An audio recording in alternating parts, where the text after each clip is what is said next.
The evening sky on the frontier world of Talos 9 was painted in deep orange and purple as the sun dipped behind the rocky hills. Captain Elias Trent walked slowly along the dusty edge of the colony's perimeter fence, his boots crunching against the dry ground. He liked these patrols. They gave him time to think, time to breathe away from the constant noise of the settlement. The land was quiet except for the whistle of the wind and the far-off hum of the colony's energy towers. It had been a tense few weeks. Rumor said that the Jayari, the native species of this planet, were restless. There had been sightings of strange lights in the night sky and tracks in the sand near the settlement. The colony leaders had ordered everyone to avoid direct contact with the aliens. They are dangerous and proud, the commander had said. We must not offend them. Elias understood the rules, but he also knew fear when he saw it. The colonists were jumpy, ready to panic at the smallest sign of trouble. He was just about to turn back toward the settlement when he noticed something unusual near a line of jagged rocks. A small figure was sitting there, motionless. Elias froze and squinted into the fading light. At first he thought it might be a child from the colony, but the shape was wrong. Too thin, too small. Slowly, carefully, he approached. It was an alien. She was young, maybe the alien version of a human child. Her skin pale silver with faint glowing lines running across her arms. Her large golden eyes turned to him, full of fear. She did not move. She was barefoot, her feet scratched and bleeding from the rough ground. Her clothes were thin and torn, barely enough to shield her from the evening chill. Elias stopped a few paces away, unsure what to do. The warnings from the commander rang in his head. Do not approach the natives. Do not engage. Call for security if you see one. But as he looked at the small alien girl sitting alone and trembling, he felt something twist in his chest. She wasn't a threat, she was hurt. Very slowly he crouched down to seem less frightening. It's okay, he said softly, though he knew she wouldn't understand his words. He pointed at her feet, then at his own boots. She blinked at him, confused but watching closely. Without saying anything more, Elias untied his boots and pulled them off. The rocky ground was rough under his socks, but he ignored it. He placed the boots in front of her and then gently pointed at her feet again. For a moment she didn't move. Then with small, careful motions she reached for the boots. Elias smiled encouragingly. She put them on. They were far too big, but she stood anyway, testing them on the ground. The sight almost made Elias laugh. It looked ridiculous, but at least her feet were no longer bare. When she looked back at him, something had changed in her eyes. The fear was still there, but now there was also wonder. She said a single word in her own language, a word Elias couldn't understand. It sounded soft and musical, like the ring of glass. Then, without warning, she turned and ran into the desert, her small figure disappearing into the twilight. Elias stayed there for a long time, staring after her. What did I just do? He muttered under his breath. When he finally returned to the colony, night had fully fallen. The commander was waiting near the gate, looking annoyed. You're late, Trent, the commander said sharply. Report. Elias hesitated. He thought about lying, but that wasn't his style. I saw one of them, he said simply. The commander stiffened. Did you engage? I helped, Elias admitted. She was a child. Her feet were bleeding. I gave her my boots. The commander's face turned red. You what? You know the protocols. What if that was some kind of trick? What if she leads them back here? Then they'll know we're not monsters, Elias said calmly. The commander muttered under his breath but said nothing more. That night, Elias lay on his bunk, staring at the ceiling. He could not stop thinking about those golden eyes, the way they had looked at him just before she ran away. There had been something in that look, something he couldn't explain.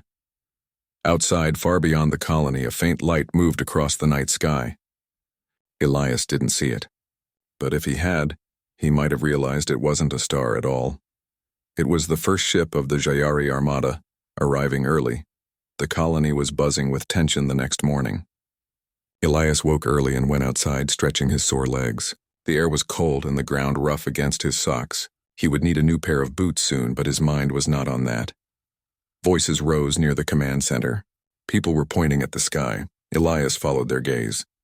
High above, pale lights were moving, slow, deliberate shapes that reflected the sun. At first glance, they looked like clouds or stars. Then the truth struck him. Ships. Dozens of them. The Jayari fleet hung silently in the upper atmosphere, their dark hulls glinting like knives in the morning light. No weapons fire, no sudden attacks, just silent watchers in the sky. The colonists panicked. Some shouted for the defenses to be activated. Others ran to the shelters. The commander barked orders, trying to keep everyone calm. "Elias," the commander spotted him. "You said you saw one of them last night, didn't you? Tell me exactly what happened." Elias repeated the story, leaving nothing out. The commander's jaw tightened. "You may have just brought the whole fleet down on us," he said bitterly. "Or maybe they're here for something else," Elias replied. Before the argument could continue, an alarm rang near the outer gates. A patrol drone had spotted movement, someone approaching from the desert. The colonists scrambled for weapons, but the commander raised his hand. "Hold your fire! Wait and see." Through the shimmering heat of the morning, a tall figure walked toward the colony. It was not an attack squad, but a single Jayari, cloaked in deep blue. His movements were graceful, his head held high. When he reached the gate, he stopped and waited silently. "What does he want?" one of the guards whispered. The commander glanced at Elias.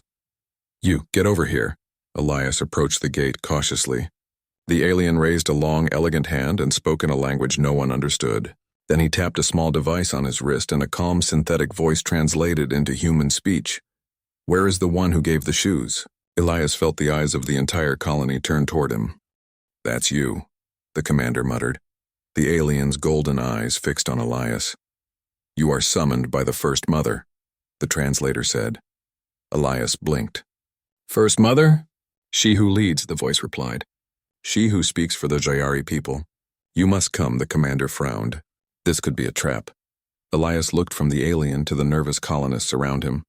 He thought of the little girl's frightened face, her bleeding feet, and the way she had run into the night. "I'm going," he said. "You can't just walk into enemy territory," the commander argued. "If this is about what happened yesterday, then it's my responsibility," Elias said firmly. "If I stay, we might all be in danger. If I go, maybe we have a chance to talk before things turn bad." The commander hesitated but finally nodded. "Fine, but take a tracker and comlink. If anything goes wrong, we'll try to get you out," Elias agreed, strapped on a small transmitter, and stepped through the gate. The alien messenger turned without a word and began to walk back across the desert. Elias followed, feeling the hot sand under his socks. The colony grew smaller and smaller behind him until it vanished from sight. For hours they traveled in silence, the sun climbing high above. The heat was punishing, but Elias kept going. The alien never looked tired. Finally, just as Elias felt his legs might give out, they reached a ridge of black stone. Beyond it lay something that took his breath away. A city. The Jayari city was unlike anything Elias had ever seen. Towering crystal-like structures shimmered in the sunlight, reflecting rainbows across the ground. Elegant bridges connected spires, and sleek airships floated silently overhead. The whole place seemed alive with light, as though it was breathing. Elias followed the messenger through wide streets where alien citizens stopped to stare at him. Their glowing eyes followed his every move, full of suspicion. At last they reached a great hall made of white stone and glass. Two massive guards opened the gates. Inside, the hall was vast and quiet. At the far end sat a figure on a raised platform, a tall woman-like alien with glowing silver markings that seemed to shift like flowing water. She radiated authority. Elias didn't need to be told. This was the First Mother. The messenger spoke in their language, then stepped aside. The First Mother's golden eyes studied Elias carefully. Then, through the translator, she spoke. "You are the one who gave the shoes to my daughter." Elias swallowed hard. "Yes, she was hurt. I just didn't want her to bleed." The First Mother tilted her head, her expression unreadable. "Then you will explain," she said, "why a stranger from the stars would give comfort to the child of his enemy." Elias stood there, surrounded by dozens of alien eyes, feeling the weight of the moment. He took a deep breath, because she was just a child, and no child should have to suffer if I can stop it. The hall fell silent. The First Mother said nothing, but Elias could feel the air shift, as though something important had just begun. The hall was so quiet Elias could hear his own breathing. The First Mother did not move for several seconds, then she raised one long, elegant hand. "Bring the council," she said. A deep chime echoed through the hall. From side passages, several tall Jayari figures entered. each wearing robes of different colors. Their glowing markings shone brightly like threads of living light. They formed a circle around Elias, their faces serious. One of them, an older male with sharp, angular features, spoke first. "Why do we waste time? Humans dig into our land. They take our water. They cut our forests. And now one of them stands here as if he belongs." Elias felt every eye in the room turn toward him. He forced himself to stay calm. "I'm not here to take anything," he said simply. "I didn't come here with weapons. I came because your messenger asked me to." Another counselor, this one with softer features, leaned forward. "But why give your covering, your protection to our child? Was it a trick? A way to gain favor?" Elias shook his head. "No trick. I just saw someone in pain and did what I could to help." The older male counselor's markings flared with a hot golden glow. "Words are easy, but humans are clever liars. How do we know this act was not meant to blind us before an attack?" Murmurs spread around the circle. Elias stood very still. He knew arguing would only make them think he was defensive. Finally, a small sound broke through the noise. From behind the counselors, a small figure stepped forward. It was the girl from the desert, her glowing lines now bright and strong, no longer faint.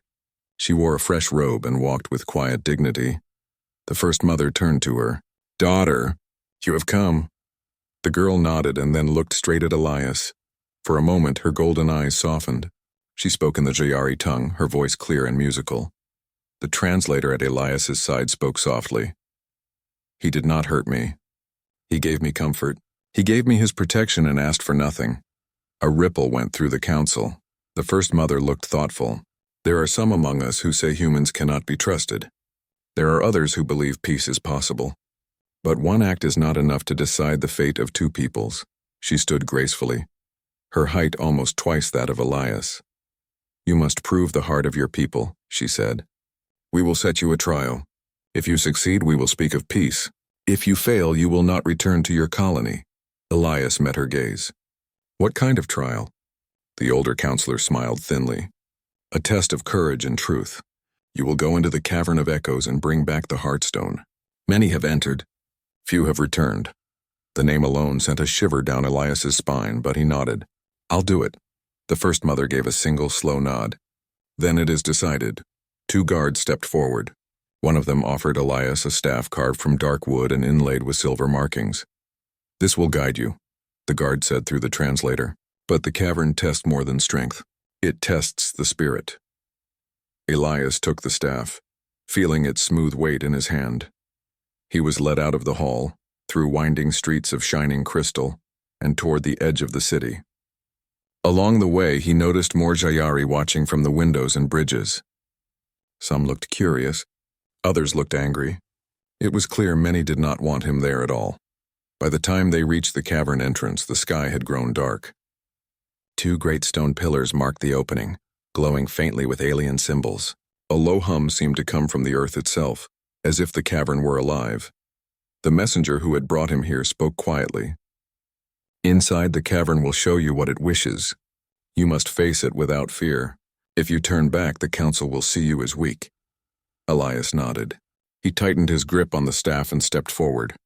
The moment he crossed the threshold, a chill passed over him. The air was cooler inside, and every sound echoed strangely. The walls shimmered with faint blue light, casting moving shadows across the floor. He took a deep breath and went deeper. After a few minutes, the light behind him faded. The only sound was his footsteps and the faint hum of the cavern. Then he heard something else. A whisper, soft and almost human. "Why are you here?" Elias froze. The voice seemed to come from everywhere at once. "To prove that humans mean no harm," he said aloud. The whisper came again, sharper this time. "And if you fail?" "Then I fail alone," Elias replied. Silence followed. Then a faint sound of movement deeper in the cavern. Elias tightened his grip on the staff and walked forward, his heart beating fast. He did not know what waited ahead, but he knew one thing for certain: there was no turning back. The Cavern of Echoes stretched before Elias like a dark river of stone. The walls shimmered faintly with blue light and the floor was uneven, jagged and slick in some places.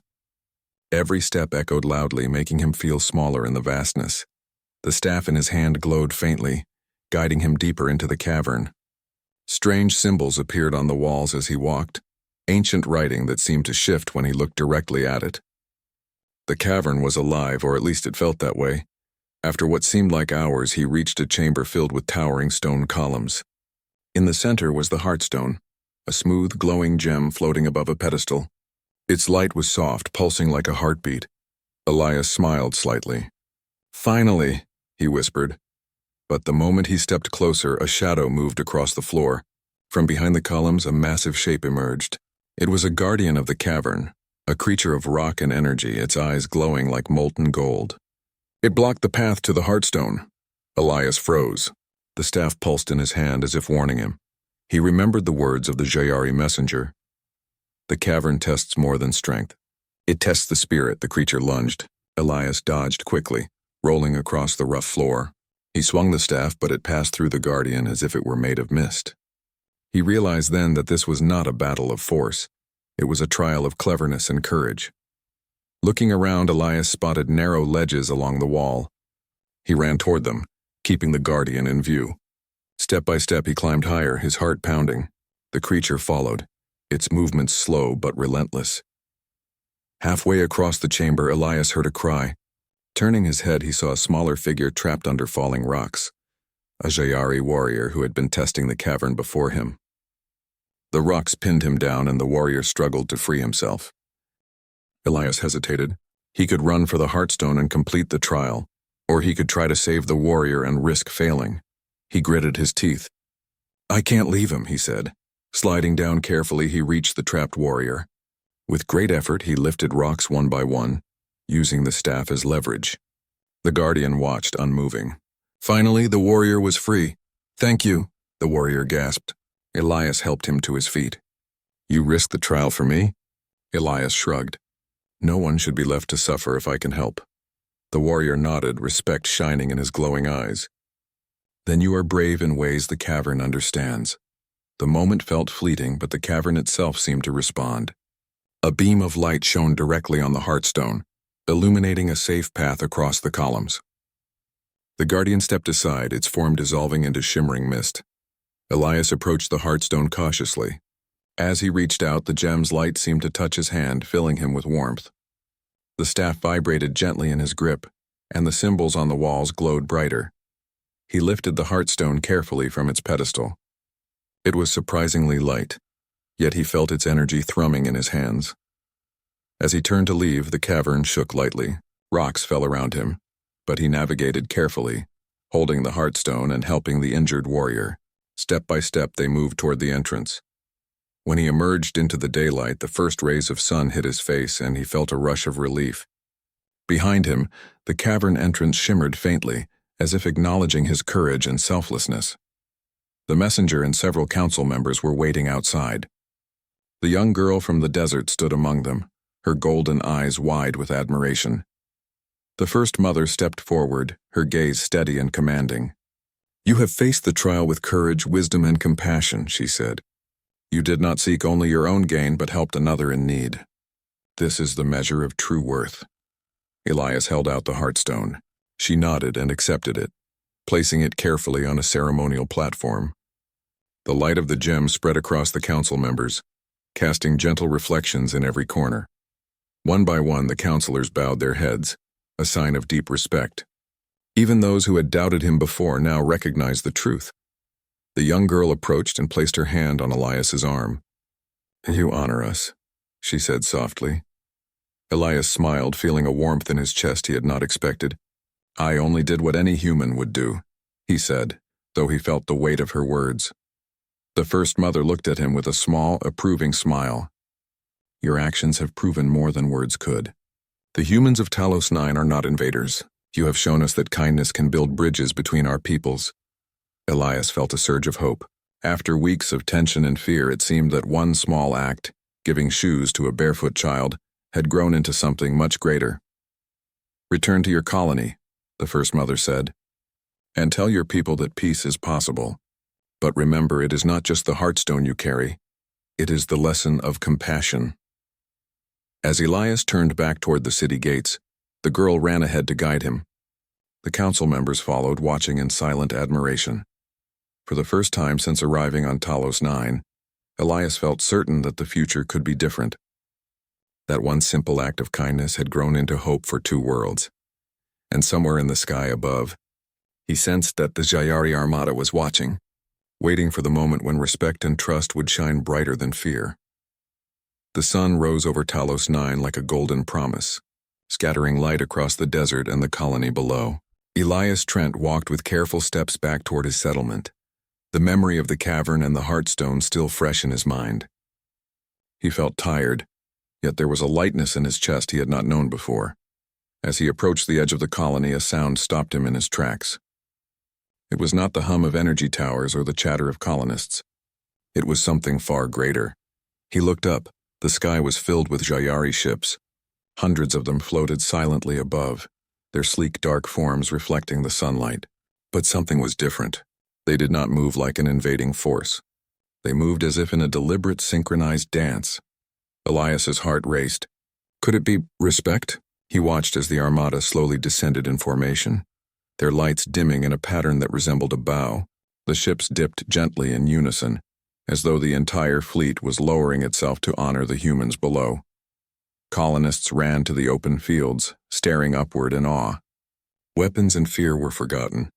The young girl from the desert stood beside Elias, her glowing markings shining brighter than ever.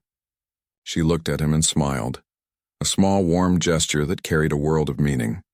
The commander rushed to Elias's side, eyes wide with disbelief. "Is this what I think it is?" he asked, voice barely above a whisper. "It's a sign of respect," Elias said, his own voice trembling. "The Jayari are honoring us." The ships hovered for a long moment, still as stone. Then, one by one, small beams of light shot down, touching the ground in front of the colony. Each beam created a shimmering mark in the sand, a ceremonial gesture the humans could not fully understand, yet instinctively felt as a symbol of peace. Elias stepped forward, feeling the weight of the moment. He thought of the little girl in the desert, the heartstone in the cavern, and the trial that had tested not just his strength but his character.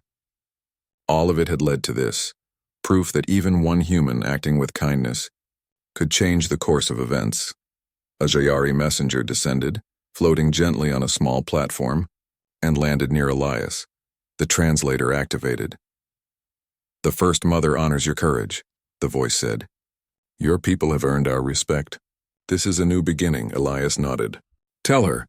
"Thank you," he replied, thinking of how small gestures can grow into something far greater than themselves. The young girl stepped forward again, holding something in her hands. It was a pair of boots unlike any Elias had seen before. They shimmered with faint crystal threads, lightweight but strong.